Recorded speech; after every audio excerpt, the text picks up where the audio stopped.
welcome to our first ever episode of the Grace Under Pressure podcast. My name is Sarah Willis. I will be hosting each episode and excited to take some people along for the ride. To my left, I have my first co-host today. Her name?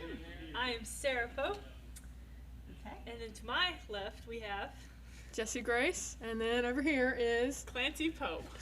So, I wanted to, of course, start off this episode with some ladies that I knew personally from Jiu-Jitsu.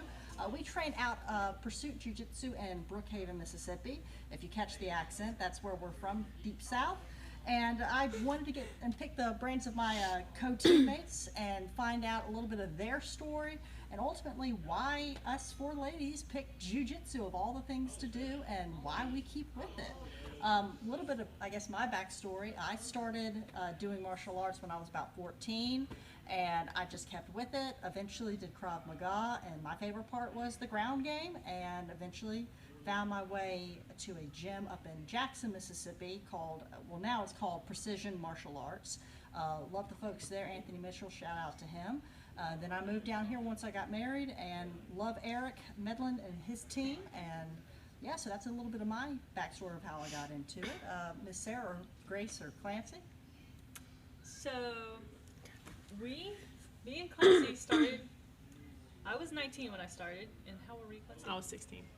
And we were doing a lot of international traveling and stateside traveling, and I guess our dad got a little worried, and he wanted to make sure we could take care of ourselves. Yeah. And so we never even knew Jiu-Jitsu was a thing, and one day we rode by and we saw the Jiu-Jitsu sign up in Brookhaven, and Dad was like, y'all should go try it out.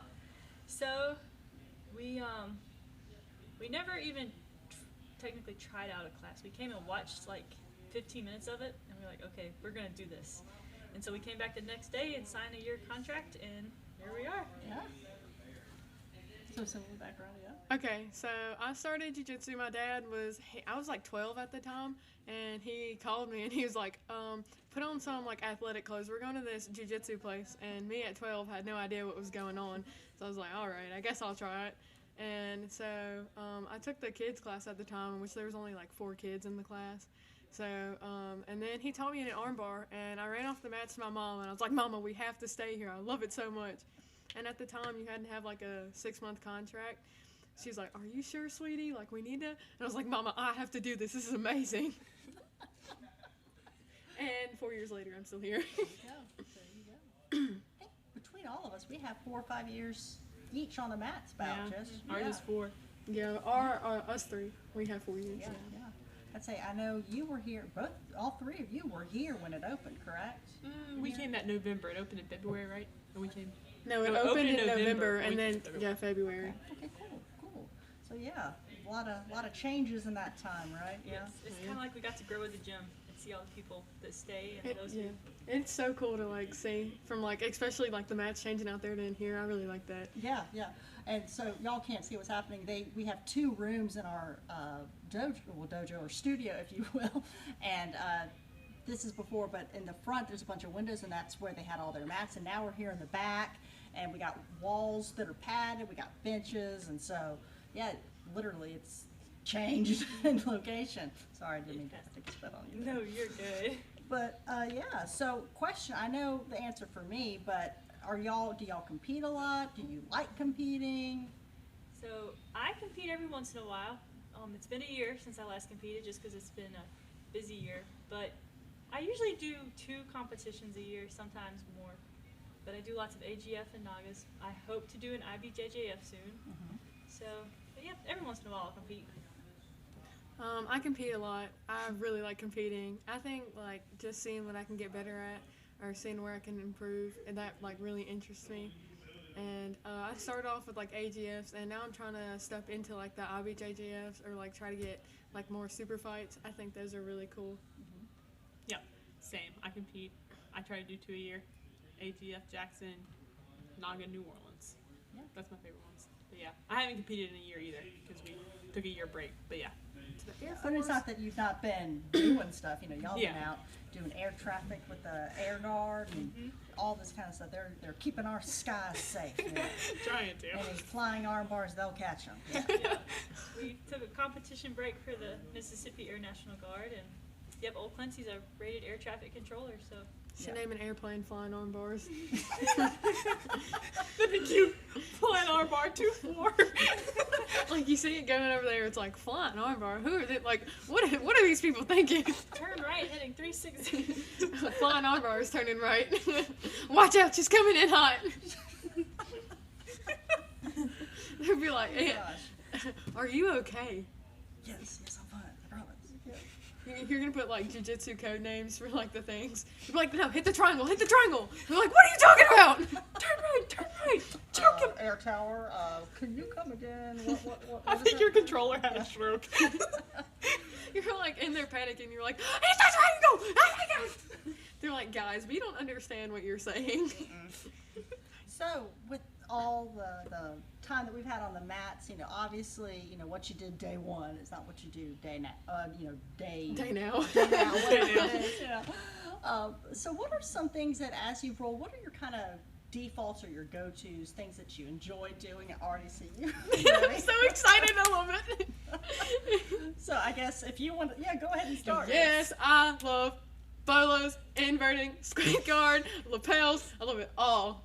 Even though I've been passing recently, and I'm kind of mad about myself about that, but we're not going to talk about that because we're going to deny it as long as I can. But squid guard, I love that. I'll transition into like worm guard. Whenever I can throw a bolo in there, I'm going to be inverting, trying to take people's back. I don't know how often they work. My neck kind of hurts now from it, but I saw that coming. But totally worth it. Love bolos. Love all the fun, crazy stuff. It's safe to say you're a fan of the gi. Yes, I don't like no gi. Hurts my I like heart. the like leg locks and stuff of no gi. I really enjoy that. And we learned honey hole the other day. Love honey hole. And I was heel hooking Sarah, and he was like, purple belts and above can do it. And I was in the corner, like had the heel, and I was like, I'm a blue belt, by the way, so it's not supposed to be doing that. Yeah. I was like, he can't see us. It's okay. And so very different games between each side of you. Oh, yeah. We all have very different games. Mhm. Everyone's got their own style. So what's something that you like? I know what you like to bait me with in close guard. Yeah. but- Smash. So I am very basic, I feel like. I do the fancy stuff, drilling, but just in my everyday rolling, I stick with the basics. I try to get a takedown, go to mount, and usually go for either a choker or arm bar. But I love pressure. Pressure is my a big part of my jiu-jitsu game. But yeah, what Sarah Willis was talking about was I love when people get me in guard to pretend like they think they can get a triangle. But I position myself so that right when they think they've got it, I can throw their legs over my shoulders and past their guard. And It's very demoralizing. It's very degrading. Yes. You're like, no, panic. It's very degrading. But the only reason I get that a lot is because I practiced it so much, probably 100 times in the last 2 years. So I would say more. Like Oh, you yeah. got that one down pat. Yeah, that's what we call deliberate practice. Have y'all read the book? Yeah. No, what's it I've heard. called? Talent is overrated. No, I've heard Keenan talked about it. He like explained it all on this board and talked about like whenever he was starting to get like more advanced, he would go out and like write out what he was gonna do, or he would be like guard pass. He's only gonna do only gonna try this guard pass for that day. So I've like started to try doing it. And it's pretty cool. I like it. Sometimes I get frustrated because I'm only like letting myself do one thing, but I think it's helped a lot actually. Oh, for sure. Clancy, and so your go-tos or things that you like to gravitate towards? I typically pull guard, which I'm trying to get out of. I'm trying to learn some takedowns, Hey, but if normally, it works, yeah, pulling guard, and I like gift wrapping to take the back, and I like baseball chokes, and I like bow and arrow chokes. Yes. Those you're are my good with favorites. those. You're very good with those. oh yes, I forgot. I love bow and arrow chokes. They've got me a few golden medals in competitions. Well, Oh, actually, because I had a good coach in Grace. That was me. I coached her up in this one tournament. She was like demolishing this girl. I was like, Sarah, bow and arrow, and she did it. And she jumped up, and we were just like so happy jumping up in the tournament. We were like screaming at each other. I know the people like in the barricades were like, these people are insane. But I was like, yeah, Sarah! And she was like jumping on the mats. It was so great. And then meanwhile, you got me over here. I just like to break off people's legs. Yeah. yeah, and ankles. Ankle Yeah. lock, ankle lock, Ankle toe lock, hold. toe hold, yeah, all the fun stuff. I think I did a bicep slicer not bicep, calf slicer. Yeah, coming up on you. Yep, you did. I just drilled those with Mr. Eric. We were doing the turtle to, he calls it the banana split, but Yeah. like the twister version of that. I don't Yeah. know, where you pull apart the legs. Yes. So we went there, and then he did a calf slicer. He's like, "Tell me if this hurts," and I was like, "Ow, tap, let go." He's like, Just "Does like it that, hurt?" I yeah. was like, "Yes, it hurts, obviously." Oh man, yeah, no, those are painful, for sure. So, what has been something that you've noticed? What's something that you've noticed has been a big benefit with just jujitsu in your everyday lives? You know, I know some of us were out air traffic school, some of us like me were teachers, some of us are still in school. So, how does you can't exactly wrestle your way downtown or something, but well, how have you seen it translate maybe into the real world for you? So for me, it's learning to stay calm under pressure. That's the biggest thing that flowed over from jiu-jitsu into everyday life. Because when you get beat down with the stress of life, sometimes it gets overwhelming. Just like some 220-pound person is just putting all that pressure on your chest. Just stay calm. Don't freak out. Hold in tight, and just wait for the right moment. Yeah. So that's probably been the biggest thing for me: staying calm in the stress and pressure. Yeah.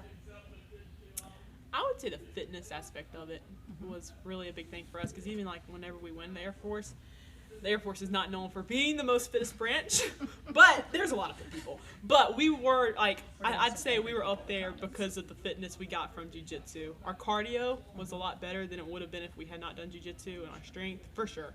Cardio is a big thing in jiu-jitsu, I would say, because that's helped my cardio a ton with running and stuff. It's good.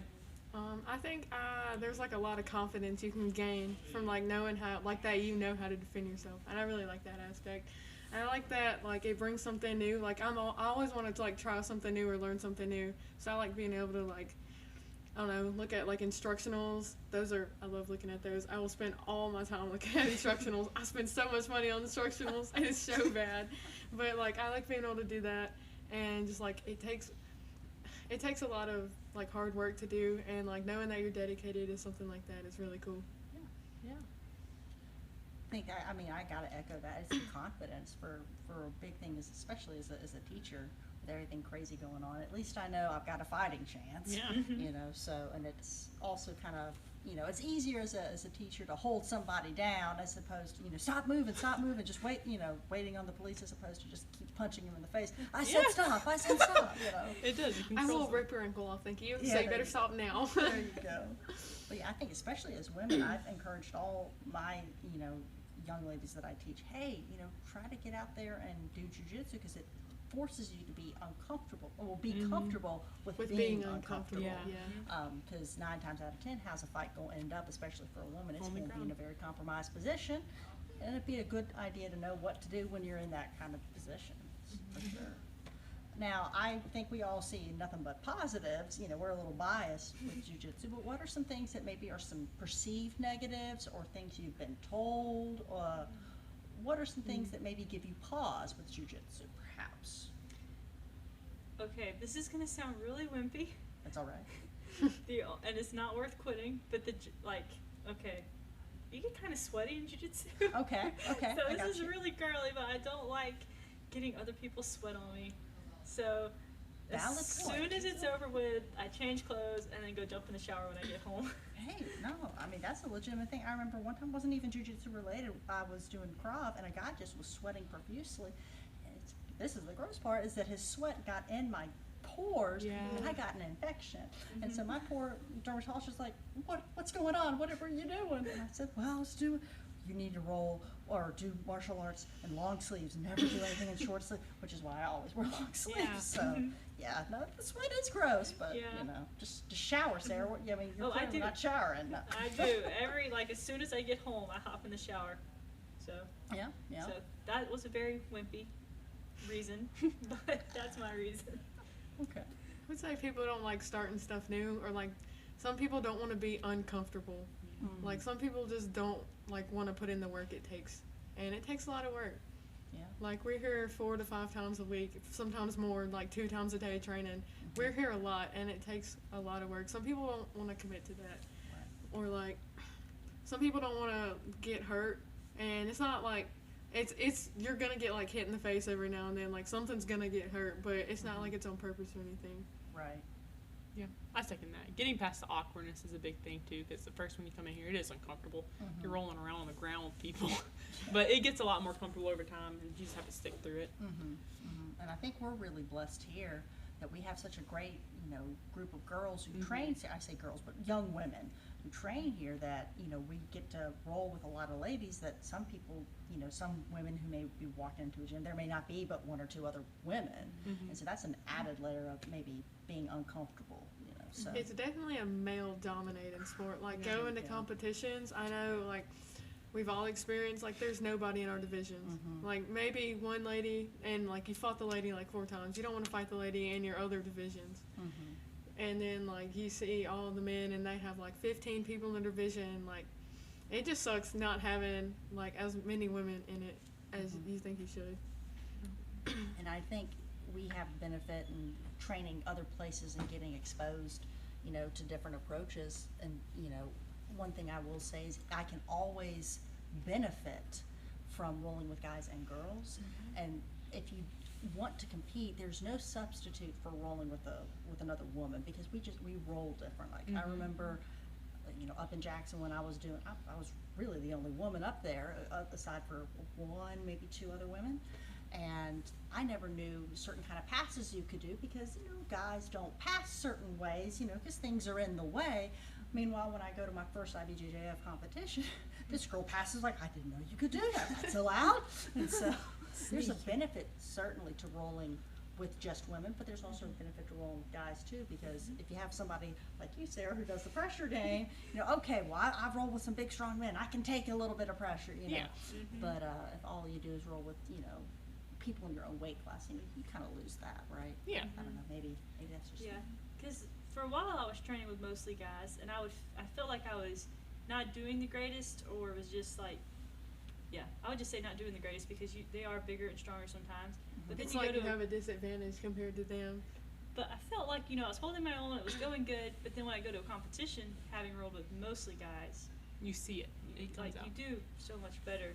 It makes you more aggressive, more gritty, and it prepares you for the strength and the speed. So I think as, like, okay, so I came into this class, like, when I was 12. I was taking, like, 3 classes a day. I was taking my class, women's class, and adult class, and I would do advanced class when we had that. So it was, like, 3 to 4 classes a day. So, like, I think that rolling with the bigger people, guys, especially me being that small, it really brought out technique. Like, I can't rely on my strength. So I think that really helped my technique show. And I'm pretty proud of my technique. I like it. it should be. Yeah, for sure. I think I've torqued my game. I was like, I love pulling guards so much, but then, like, I forced myself. I was like, I need to start wrestling. So I eventually started wrestling, and then now I attempt to throw people around. It doesn't usually work, but I'll just, like, grab their legs and go limp and see what happens. Yeah, as we say, go noodle. Go noodle. Yeah, I wasn't Yeah. gonna say that, but I did this, like, one takedown on our coach, and he's like, "You're a noodle." I was like, "Yes, noodle, finally." Yes, indeed. But no, that's one thing I've noticed in my own game is just over time and being able to roll with people that are encouraging, or other ladies, and then stronger guys.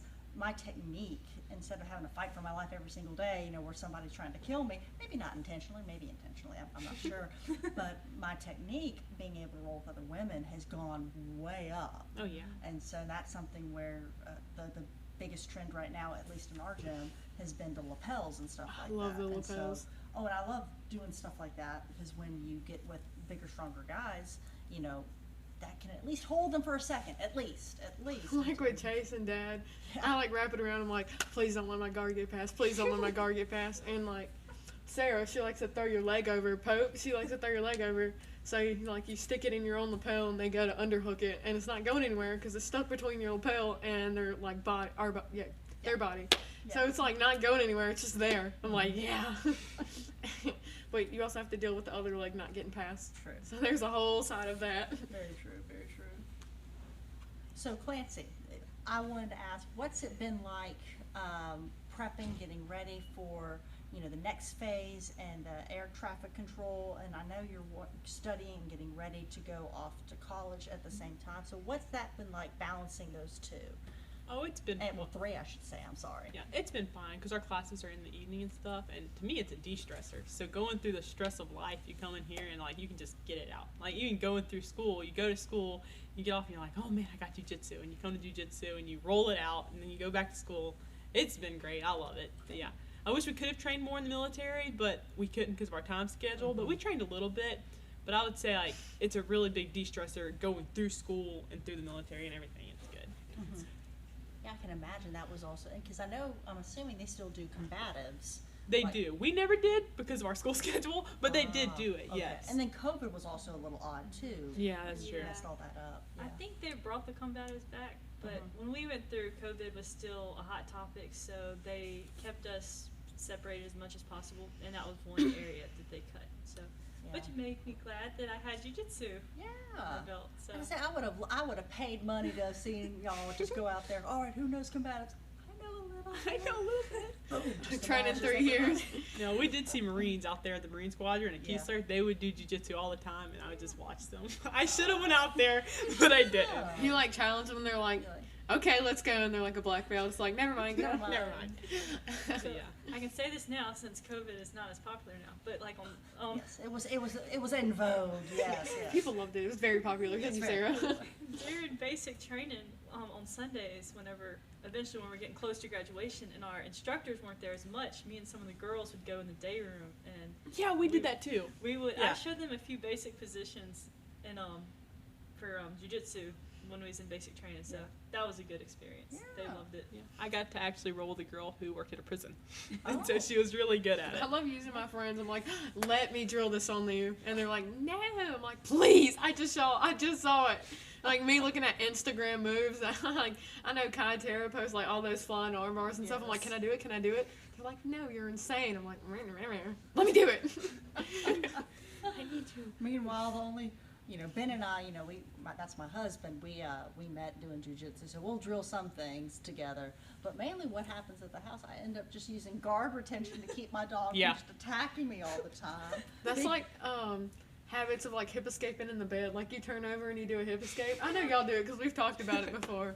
Or like you do like like if you fall down, you automatically go to backwards fall. Yes. Yeah. or I'm the like, technical yes. stand up. I know. I'm always standing up like that. I'll be sitting on the ground at cross country and I'm like, all right. And they're like, what are you doing? I'm like, that's habit. Leave me alone. Jujitsu. It's Like now you can't take me down if I stand up. Technically, get some. They're like, wait, I don't care. What was coming after you? I know.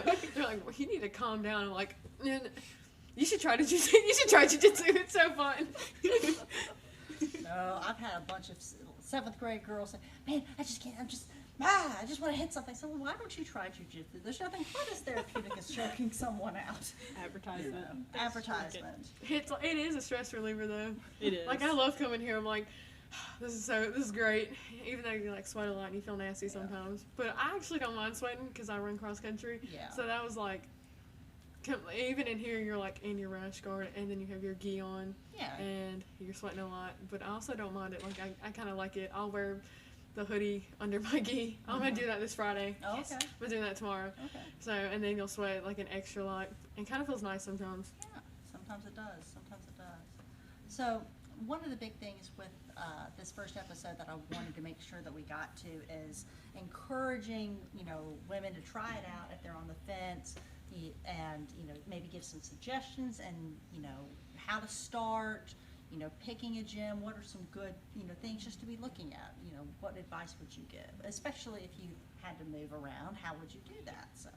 So starting out, if you've never done anything like this before, I would go and just watch first and just see what the environment's like in the gym, see what the people's like, and if it's a good fit for you. And if you want to try it out, if you have like a friend or a sister that would go with you, that would probably be a good suggestion, to have a wingman to go with you. But yeah, it gets easier because at first, if you've never done it before, it may feel a little awkward. But like now, I don't even think about it. I recently visited another gym for 2 months, and most of the time I was the only girl there, and because I got so used to it, I didn't even think twice about it. So the awkwardness will eventually completely vanish. Mm-hmm. Having fun, coach? Our coach is working on the thermostat in the studio. Oh, thank you. We were planning on it. The sassafras. But yes, I would say, you know, I've had to change gyms just with moving, and a big thing is it's kind of an intangible where you have to go in person and just kind of check it out, and you know, sometimes, you know, call it women's intuition or what have you. Just sit in there, get a good feel for you know, maybe watch it for the first 2 or 3 times. If you feel comfortable getting on the mats, especially if you've done jujitsu a while, you know, watch maybe a class or just, you know, not roll the first class. But that's something that I will say I've had to do at a couple of gyms, is just get a feel for it, because I'm not intimidated, you know, by being the only woman in a you know, class. Like, that's not an uncommon thing, no matter what martial arts you do, whether it be Taekwondo or Krav or what have you. And so you get a sense of, are they just putting on their best behavior because I'm brand new today?